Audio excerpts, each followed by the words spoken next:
I'm your host, Haley Hendricks, and on today's episode of What's in Your Water, I'm joined by special guest, Piper Jordan. Hi! On today's episode, we will be talking about summer destinations. The average temperature in Texas during the summer is 96 degrees. That's really hot. On a hot day like this, where do you usually like to go? Oh, well, I normally like to go to the beach, but whenever I'm in San Antonio, I like to go on the boat tours and the river walk, because me and my friends do. That's a very popular answer. It's almost like I expected that. Oh. A nice picture of Corpus Christi.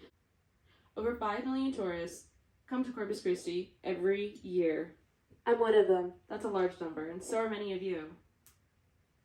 Another popular destination. What is this, Piper? That's Galveston, Texas. I've also been there. Piper also goes there. Another photo. I go here every summer. The San Antonio Riverwalk. A lot of people have been there. You know it, you love it. But how would you feel knowing that you are swimming in this? What is that? Bacteria. Bacterial pollution has made San Antonio rivers and creeks unswimmable. The largest single pollution problem is bacteria. What kind of bacteria? What kind of bacteria, you ask? One of the most commonly found bacteria in these waters is E. coli. What's E. coli? E. coli is an indicator of fecal contamination in our outdoor waterways. What's fecal matter? What's fecal matter, you ask? Are you kidding? No. How would you feel knowing you were swimming in literal...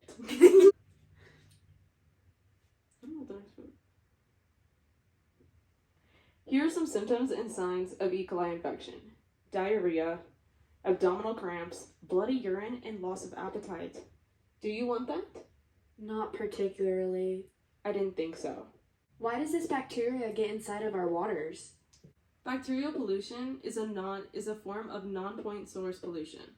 And non-point source pollution is not regulated by the Texas Commission on Environmental Quality.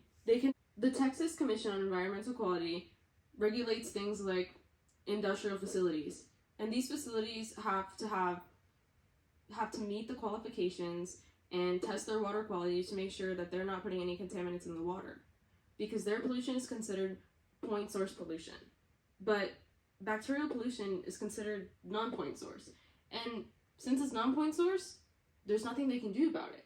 So it's up to us as citizens to make sure that we can limit the amount of runoff inside of our rivers and save our waters, so you're not swimming in E. coli infested waters. How do we limit this runoff? There are many ways we can limit runoff and other bacteria from getting inside of our waters, so we can have a fun summer and not have to worry about swimming in E. coli infested waters.